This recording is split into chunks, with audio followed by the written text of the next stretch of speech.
Hello friends, कैसे हैं आप सब। पिछले क्लास में हमने पढ़ा था श्वसन के बारे में, यानी जैव प्रक्रम चल रहा है। तो जैव प्रक्रम में जो प्रक्रिया होती है, जो भी प्रक्रिया है, पोषण, शोषण, परिवहन, उत्सर्जन, तो हम पढ़ रहे थे पिछले वीडियो क्लास में पोषण, शोषण। पोषण और शोषण जीवों के लिए जितना ही महत्वपूर्ण है, उतना ही महत्वपूर्ण परिवहन है।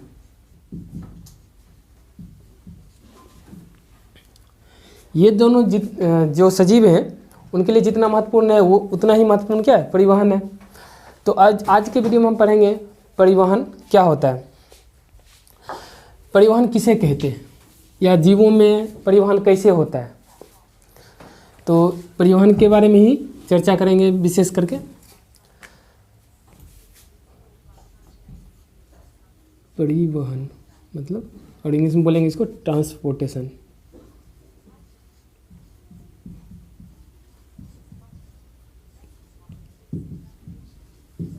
ट्रांसपोर्टेशन तो पहले ये देख लेते हैं परिवहन में होता क्या है, यानी किसे कहते हैं। या आमचाल की बोलचाल की भाषा में हम लोग किसी भी वस्तु को या कहीं से ऑनलाइन मार्केटिंग करते हैं या किसी अन्य राज्य से मंगाते हैं, तो जो वो दूरी तय करता है या किसी माध्यम के द्वारा आता है, जिस माध्यम के द्वारा आता है उसी को परिवहन कहते हैं। यानी परिवहन में ढोना, ढोकर जो वस्तुएं हमारे पास आती है और उसका उपयोग हम करते हैं। जैसे कि कोई भी वस्तु आप ऑनलाइन खरीद रहे हैं, तो ऑनलाइन खरीदने के बाद क्या होता है, कोई आपको देने आता है, या वस्तु तो खुद चल के नहीं आता, कोई आपको देने आता है। तो जो देने आया वही ट्रांसपोर्ट हो गया, मतलब ढो के आपके पास पहुंचाया और उसके बाद आप उस वस्तु, किसी भी वस्तु का जो आप खरीदे हैं उस वस्तु को उपयोग करते हैं। इसी तरह जीवों में भी जितने भी सजीव हैं, जितने भी पृथ्वी पर पाए जाने वाले सजीव हैं, उनमें जो भी क्रियाएं होती है, मेटाबॉलिक एक्टिविटीज होती है, वो सभी क्या उनके लक्षण है, यानी वो दिखाता है कि ये सजीव है। जैसे वृद्धि होना, जो भी सजीव है उनमें वृद्धि होता है और उनकी नई नई कोशिकाओं का निर्माण होता है। तो उनका शरीर में वृद्धि, शरीर में वृद्धि,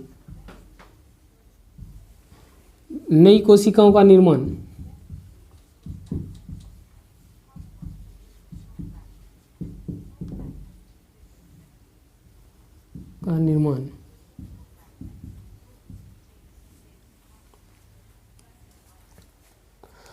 तो जो वृद्धि होती है और नई कोशिकाओं का निर्माण होता है, वो क्या है, कैसे होता है, जो पोषक तत्व हम ग्रहण कर रहे हैं भोजन के माध्यम से, और पोषक तत्व यानी पोषण के बाद जो हम भोजन ग्रहण कर रहे हैं उसके उपरांत क्या शोषण की क्रिया होती है। शोषण से जो उसमें विखंडन होता है, भोज्य पदार्थ में या पोषक तत्व में विखंडन होता है, उसके उपरांत जो हमें पोषक तत्व प्राप्त होता है, यानी शोषण क्रिया के बाद। तो वो जो पोषक तत्व है हमारे शरीर में कहीं भी एकत्रित रहता है, जो हमारे कोशिका द्रव्य है या माइटोकॉन्ड्रिया में ऊर्जा क्या एकत्रित रहता है, और उसके बाद वो ऊर्जा क्या किसी भी रक्त के माध्यम से या कोशिका के माध्यम से हमारे शरीर के विभिन्न अंगों में पहुंचाया जाता है, ताकि उस शरीर के अंग को या किसी भी जीव के किसी भी अंग को उसको ऊर्जा प्राप्त होगा और कार्य करने की क्षमता बढ़ सकता है, तो हमारा अंग वो कार्य कर पाता है। तो ये जो क्रिया होती है परिवहन, ये जंतु में भी होता है और पौधे में भी होता है। तो ये क्रिया दोनों में होता है, जंतु और पादप में। तो हम देखते हैं कि परिवहन किस में होता है, पहले लिखते हैं पादप यानी पेड़ पौधे, और दूसरा में जंतु, जंतुओं में। तो पहले हम पादप के बारे में पढ़ लेते हैं कि पादप में परिवहन कैसे होता है। और उससे भी पहले हम परिवहन की परिभाषा अगर आपको समझने आए तो फिर से हम दे रहे हैं एक परिवहन की परिभाषा। वह क्रिया जिसमें पदार्थों का शरीर के एक आंतरिक भाग से दूसरे आंतरिक भाग तक जाना ही परिवहन कहलाता है। फिर से आप सुन लीजिए, वह क्रिया जिसमें पदार्थों का शरीर के एक आंतरिक भाग से दूसरे आंतरिक भाग तक जाना ही परिवहन कहलाता है। परिवहन के लिए यानी जो भी हमारे शरीर में या किसी भी जीव में पदार्थ जो जा रहा है किसी भी मार्ग, उसके लिए उपयुक्त मार्ग क्या है, रक्त, मनुष्यों में रक्त, और पौधों में क्या होता है, संवहन उत्तक, यानी जंतु जितने भी हैं इसमें रक्त होता है।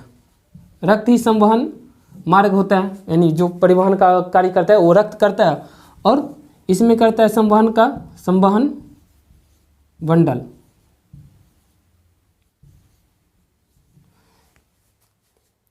यानी संवहन उत्तक भी इसको बोल सकते हैं। संवहन उत्तक के रूप में होता है किसमें, पादप में और जंतुओं में रक्त के माध्यम से होता है। तो संवहन उत्तक कौन कौन से होते हैं, पादप में पढ़ेंगे संवहन उत्तक कौन कौन से होते हैं। तो एक कोशिकीय पौधे, जितने भी एक कोशिकीय पौधे हैं वो सभी क्या करते हैं, वो सब विसरण के माध्यम से। विसरण क्या होता है, जो एक कोशिकीय पौधे होंगे,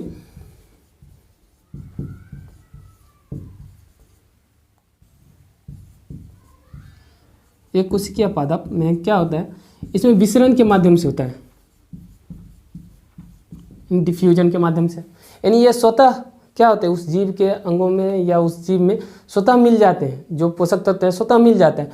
जैसे में युगलिना हो गया, या बहुकोशिकीय शैवाल हो गए, और भी जंतु हैं या पादप में जिनमें ये स्वतः विसरण विधि द्वारा होता है। इसमें कोई भी अंग या कोई भी परिवहन के लिए कोई भी अंग निश्चित नहीं होता कि इसके माध्यम से होगा। लेकिन बहुकोशिकीय जीवों में या बहुकोशिकीय पादप में, बहुकोशिकीय पादप में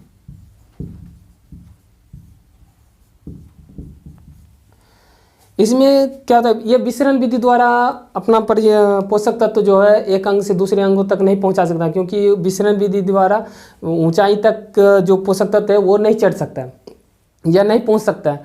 तो इसके लिए मुख्यतः दो विधि होती है, एक स्थानांतरण,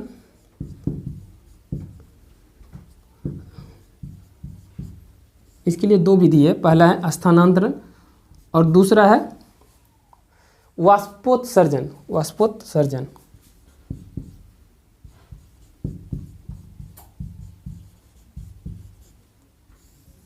दो विधि से होता है। एक होता है स्थानांतरण, मतलब एक जगह से दूसरे जगह जो पदार्थ क्या होते हैं, पदार्थ मिल जाते हैं और पौधों के एक अंग से दूसरे अंगों तक जाते हैं, उसको स्थानांतरण करते हैं।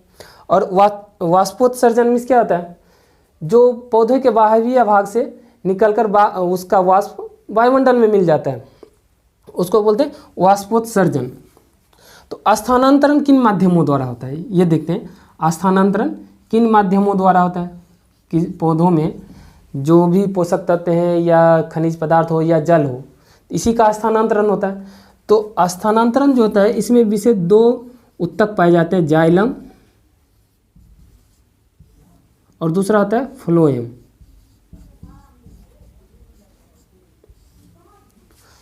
जाइलम और फ्लोएम, तो ये स्थानांतरण विधि द्वारा हो गया। तो स्थानांतरण में क्या है, जाइलम किसे कर, जाइलम का क्या कार्य होता है, जल का संवहन करना।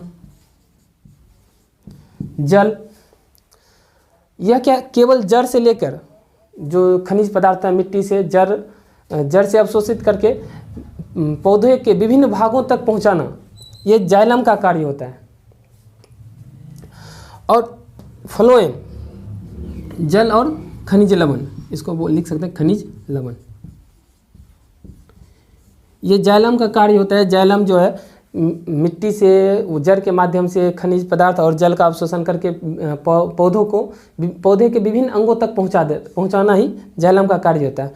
और फ्लोएम क्या करता है, जो भी खाद्य पदार्थ है,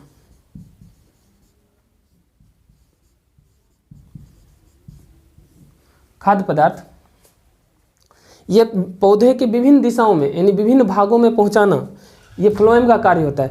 ये फ्लोएम जो है, जो भी भोज्य पदार्थ बनता है वो एक विशेष नलिका द्वारा ये सभी अंग जड़ से लेकर तना तक ये सभी को भेजता है खाद्य पदार्थ। लेकिन जाइलम जल केवल ऊपर की दिशा में ही जाता है, जो जड़ से लेकर तना तक पहुंचाता है, वो कार्य करता है जाइलम।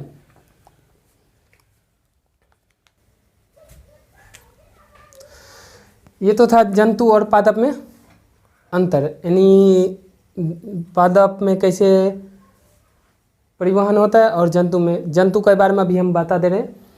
लेकिन ये पादप में कैसे परिवहन होता है, जाइलम का क्या कार्य होता है और फ्लोएम का क्या कार्य होता है।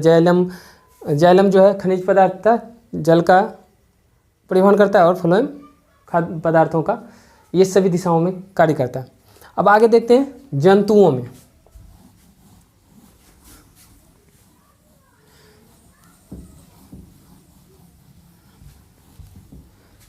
जंतु में कैसे होता है,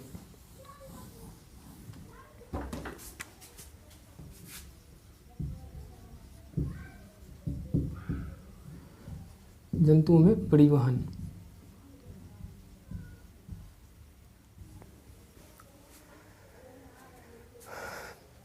तो जंतुओं में जैसे पादप में होता है, पादप के लिए तो उसमें भी एक कोशिका बहुकोशिकीय कर दिया गया, जिससे जो विसरण की विधि से होता है और जाइलम और फ्लोएम के माध्यम से होता है। लेकिन जंतुओं में जितने भी उच्च श्रेणी के जंतु हैं उनमें एक विशेष प्रकार का परिवहन तंत्र पाया जाता है, जो पोषक तत्व, ऑक्सीजन, कार्बन डाइऑक्साइड, हार्मोन्स या अन्य उत्सर्जी पदार्थ जो भी हैं, या जितने भी मेटाबॉलिक क्रियाएं होती है, उसके उपरांत जो भी हमारे शरीर में पोषक पदार्थ या विभिन्न पदार्थ जो भी उत्पन्न होते हैं, शरीर के एक भाग से दूसरे भागों तक ले जाता है।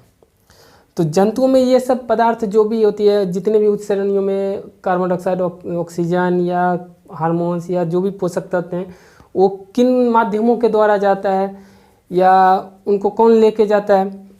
ऐसा तो है नहीं कि हमारे शरीर में ऐसा ऊर्जा चाहिए तो सीधा सीधा किसी भी कोई भी जो जिस ऊर्जा की कमी होती है या हमारे कार्य करने की क्षमता कम हो जा रही है, तो हम ऊर्जा की आवश्यकता होती है, तो सीधा सीधा हमारे हाथ कमज़ोर पड़ रहा है तो हम हाथ में यही ऊर्जा दे रहे हैं, ऐसा तो नहीं होता।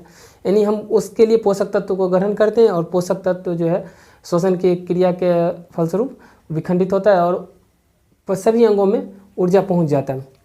तो इसके लिए होता है माध्यम के लिए, इसके माध्यम में किन माध्यमों के द्वारा पहुँचता है। इसके लिए प्रमुख अवयव हैं, परिवहन तंत्र के 3 प्रमुख अवयव हैं। ये प्रमुख अवयव हैं, पहला होता है रक्त,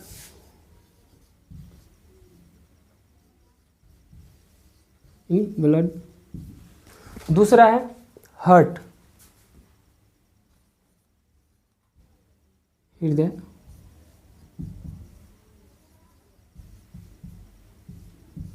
और तीसरा जो है, जो हमारे शरीर के सभी अंगों तक पहुंचाता है, वो होता है रक्त वाहिनियाँ,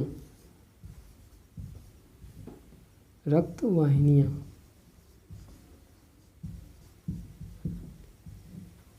यानी ब्लड वेसल।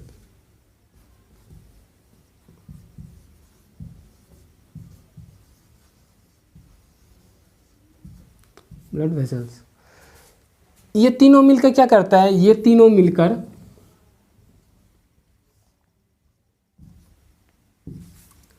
एक परिसंचरण तंत्र का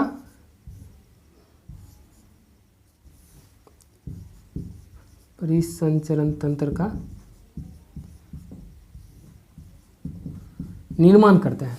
ये तीनों जो है, ये तीनों मिलकर परिसंचरण तंत्र का निर्माण करता है। और ये परिसंचरण तंत्र जो भी है, ये हमारे शरीर के विभिन्न अंगों तक पोषक तत्व को पहुंचाता है। जो इस हार्मोन की आवश्यकता होती है, या जो भी हमारे शरीर में उत्सर्जी पदार्थ हैं, या उपापचय क्रियाओं के फलस्वरूप जो पदार्थ उत्पन्न होता है, ये सभी परिसंचरण तंत्र के माध्यम से पहुंचा दिया जाता है। तो ये परिसंचरण तंत्र क्या होता है, तो एक एक करके ये हम तीनों के बारे में पढ़ेंगे। पहले रक्त के बारे में पढ़ेंगे। रक्त लाल क्यों होता है, ये भी आपके मन में क्वेश्चन होता होगा ना कि लाल रक्त जो है लाल क्यों होता है, ये क्षारीय क्यों लगता है, ये सारे क्वेश्चन होते हैं आपके मन में। तो ये सब जितने भी हैं अभी के रक्त के बारे में या हृदय के बारे में, रक्त वाहिनियों के बारे में, ये हम चर्चा अगले वीडियो में करेंगे। तब तक ले आप इस वीडियो को 1-2 बार देख लें। अगर आपको कहीं से भी कोई भी प्रॉब्लम हो, समझ में नहीं आ रहा कोई भी टॉपिक, तो आप कमेंट बॉक्स में लिख सकते हैं, और उसका जवाब जो भी है हम जल्दी देने की कोशिश करेंगे कि कहाँ पे आपको दिक्कत, क्या क्वेश्चन है, तो हम उसका जवाब आपको जल्द ही दिया करेंगे। तब तक के लिए धन्यवाद।